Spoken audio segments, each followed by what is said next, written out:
anything you could have in a gym, these guys got it. The community, the classes, you know, the weights, the community that you guys have in your gym. How did you guys create this sense of community? Where did all this come from? Community betterment and community building is something that Tony and I are really passionate about doing and being a part of. So, you know, it starts with us in terms of, you know, building that, you know, that strong, cohesive community. You know, it starts with us, with our team, and working together tightly with them to sort of deliver an experience in the fitness world.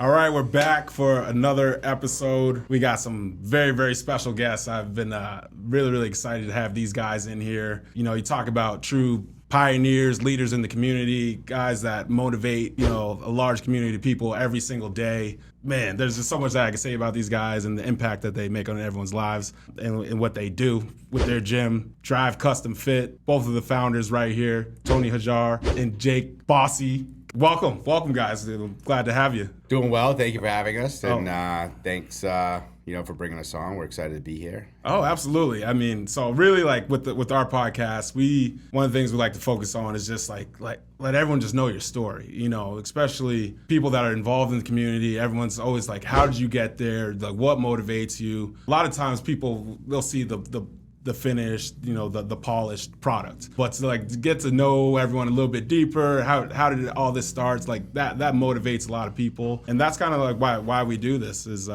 know, a lot of the people that watch our show is like, man, I can't believe like this is where they started and that's how they got there. You know, that's kind of then how we're going to start, man. So you guys were with the founders of Drive Custom Fit, one of the craziest gyms I ever been to. I can't even believe everything that you guys do for all your members. Like anything you could have in a gym, these guys got it. You know, when people like something, you know, they're going to tell their friends about it. And that's really like the word of mouth piece is really what has been sort of our strongest asset, you know, in terms of building this brand and this business. And I also think that people generally align with brands that they sort of can get behind, brands that have sort of a similar mission or a proud mission, if you would. And I think people do get behind that mission. And our mission is really simple. It's just to ignite the fire inside of people, create life-changing results, but really it's just about community betterment and how we treat people, you know, living that strong, healthy, balanced, and I think the key is sustainable lifestyle. And again, I think that it starts with our people, it starts with our messaging, and it just continues to sort of resonate, you know, with the community, and people talk about it. People tell their friends to come. No, 100%. Like, I mean, that's how it started with me. I was like, my wife was like, oh no, you should come to this gym, blah, blah, blah. Who we knew in town goes here. They talk very, very highly of it. And I was like, that's what I knew from day one, you know, walking into that. And it was like, boom. When I first walked in, like, you guys were the first people I met at the gym was you guys. Like, you guys, you know, even though you're the founders, you know, the owners of the gym, like, you guys are there every day. Is, you know, seeing you guys, and like that, like, I appreciate is, you know, seeing, you know, you guys just grinding out. You're like, we're all the same. We're all grinding out, going through this journey together. And I think that's one of the things that makes you guys very, very special. Every story, everything has a beginning. Like, how did all this come together? Like, where did this start? To spin off on the first question, community is really simple. Yeah.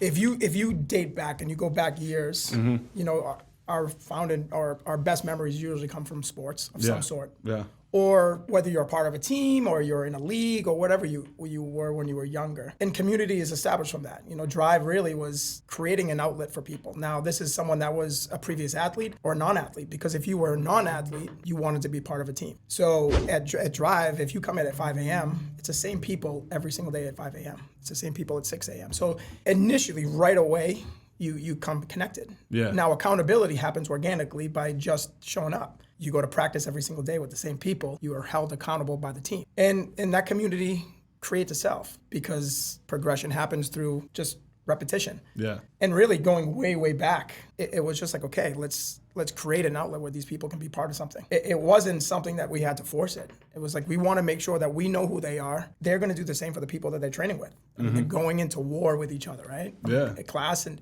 on a daily basis at 4 a.m. Yeah. It's the same people. So we go back to the team setting, and we try to do that a lot with our employees. It's every day. So that's really exciting because it just took off from that point. I mean, you guys are childhood friends, correct? Yeah. Yeah. So, And before the start, you guys were in different careers.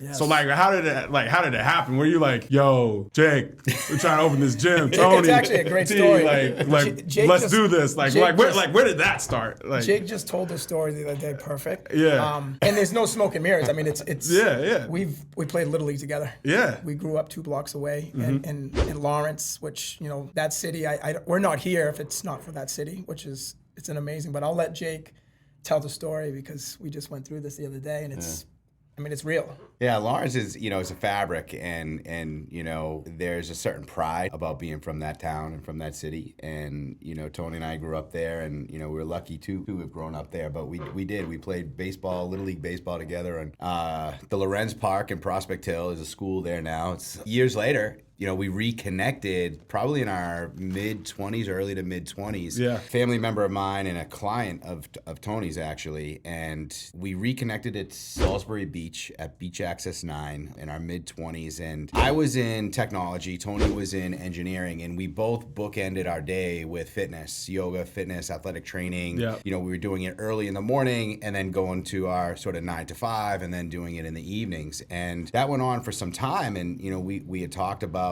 you know, bringing together our fitness ideas over the years. And there was just this one, you know, I guess I would call it a pivotal moment where, you know, Tony and I were on the beach, Beach Access 9 in Salisbury. And, you know, we had a few bourbons and, you know, we were... A lot of the sun was... big ideas come up. Big from ideas, there, exactly. From over a few bourbons. Sun is beating down on us. Yeah. And, you know, we actually said, hey, let's do a class tomorrow. Bring some of your clients, I'll bring some of my clients, and we'll sort of bring them together. And that was actually the first drive class ever. Tony had some bands, some resistance bands in his trunk and some yoga mats. And we invited a bunch of people to come, and many of them are actually still drive members today. Wow. And there was maybe about 20 of them on the sand. You know, we were doing, you know, bands and yoga, and the greenheads were nasty. Those are those little flies that'll take chunks out of your skin. So it wasn't quite like the most serene, ideal, you know, environment, but it was the first drive class ever. And it wasn't too long after that we said, you know what, man, let's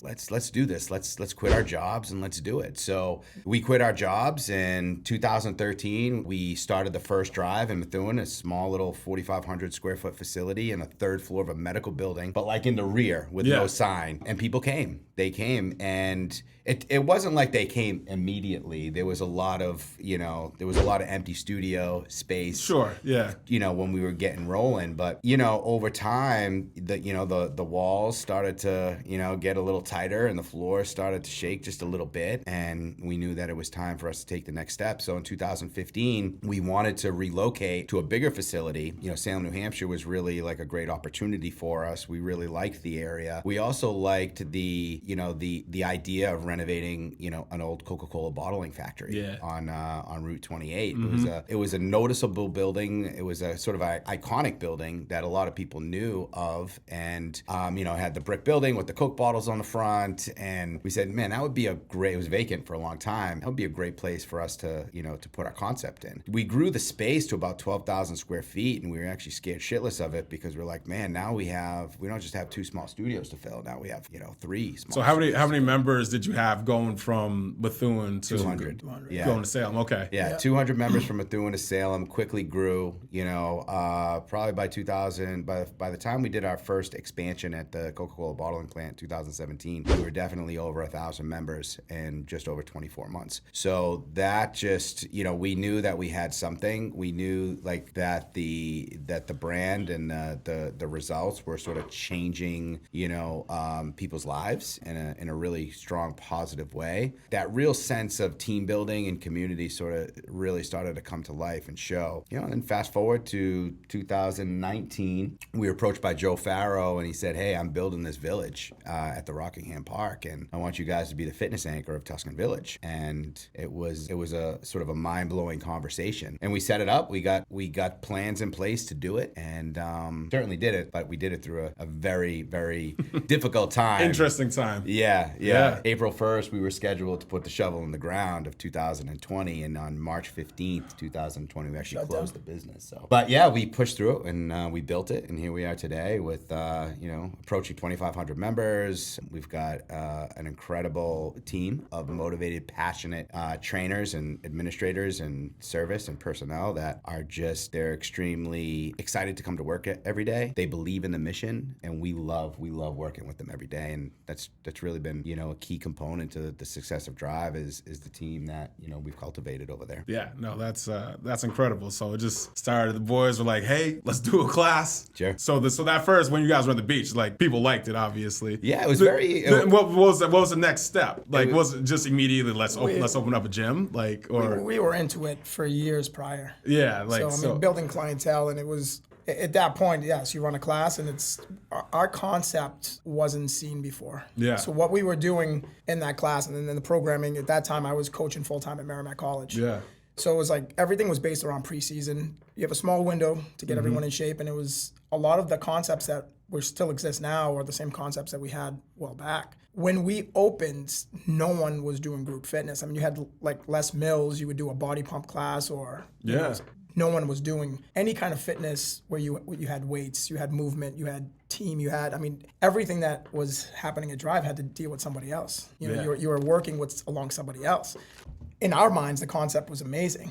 Adding the yoga practice, which at that point, Jake was very involved in that scene, and adding that alongside fitness, it was a win-win. It's like a perfect marriage, yeah. Right? Like Jake said, two different backgrounds coming into this. We were always in fitness, and the education supported it, but it was gut-wrenching. It was 10 years ago. It's like, okay, let's leave everything. At that point, I have 2 young girls, married, and it was like, okay, the conversation at home wasn't great. The support system from both of our wives are amazing. We're here because the concept, we still believe in it. There's no different. The concept has not changed in 10 years. It's the same philosophy, the same idea. Programming is still pretty much exactly the same. And it's just more classes, bigger spaces, Exactly. Yeah. When we shut down on March 15th of 2000, we were operating 13 classes a day, and we're operating more than 30. So a lot of times you hear members saying, I don't see so-and-so anymore. It's like, it's 30 classes a day. You got more options. And they're still taking fuel in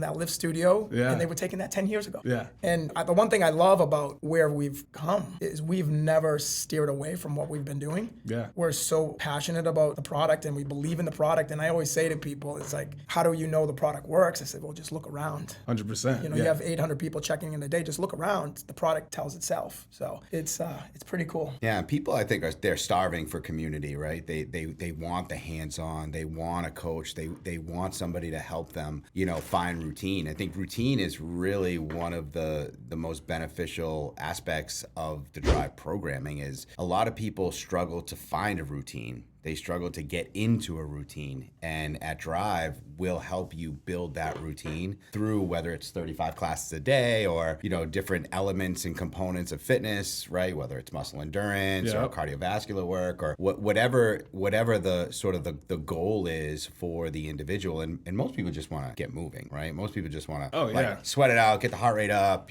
lift some weights, feel really good, feel accomplished, and then move on with their busy day. For them to just be able to select a class every 15 minutes, come on in, get it done, and then move on. It allows them to find the routine that they're looking for. And routine ultimately is consistency, and consistency ultimately allows you to find results. And it's not just physical. It's not just how you look, it's how you feel. And when you feel great, you're more present for your job, you're more present for your family, you become a better father or a better mother. And I think that ultimately is, really why the Drive community has continued to evolve and grow, is because of how you feel when you leave Drive and how excited you are when you come to Drive. I remember signing up for my first shred class. Like, this class is kind of hard to get into. Well, what's all this hype about? I may have done it with you. I was like, but like the atmosphere that you guys create is like, there's nothing like it. I remember going into that shred, and I'm like, are we in a club right now? Well, like, what the hell is going on? I'm like, I've had like some of the most fun I ever had. And like, I'm dying. I'm getting a great workout in. But like you said, to your point, that feeling that you get, it's like, man, like this is incredible. And like, you guys were able to figure this out early on. Like fitness entertainment in a way, right? Where you're getting, Tony is a master trainer, and he programs, so sophisticated but yet so basic that it allows for people to get good at something, right? They can get good at doing the exercises, and when they get good at doing the exercises, they get confident doing the exercises, and that's when progression really starts to take place. So there's that element, but then there's also like the entertaining element of what Drive delivers, right? So like we designed Drive, with the member in mind, but we designed the environment to be always changing and variable. So you can go from studio to studio and have a different look, whether it's a sight line of daylight and, a view of the village, or a darker room with, no windows and blue lights and that nightclub environment. Yeah. There's always something different environmentally for you to be more mentally engaged in the programming. So that allows you to stay, again, build the routine, get consistent, and always, be excited about finding something new. And in addition to that, we certainly have learned a lot about sound. Right, so the sound system at Drive is out of this world. You gotta boom. You gotta bring the knock. Like any club, any good place, man. If the speakers ain't booming, like it's dynamic. And then in addition to that, we allow the trainers to go in with a playlist that's authentic to them. And so that connection of there's personality behind a playlist. There's personality behind the trainers and what they're delivering. They're delivering Tony's programs for sure, but it's sort of unique to them. Yeah. And I think the members really appreciate that, the ever-changing sort of climate and environment and the atmosphere that Drive delivers. I mean, like, let's be real, and like where a lot of people go flat with routines is when there's no variety. Of course. And like, I mean, y'all like Baskin Robbins. You got a flavor for everything. Like, you want to do this? We got you, 5:15. You want to do this? We got you, 6. Yeah. You want to do this? We got you over here. And you got to still building new stuff. Like, there's a science behind all that. Oh, for believe it or not, you know, it's the Drive method, which you can find right on our website, is something, to be honest, which it's funny because the first book I got in school talked about these pillars of physical fitness. Yeah. And it's really simple, right? There's the muscle endurance, you have cardiovascular endurance, you have mobility and flexibility, and you have strength training. These are the pillars that creates physical fitness.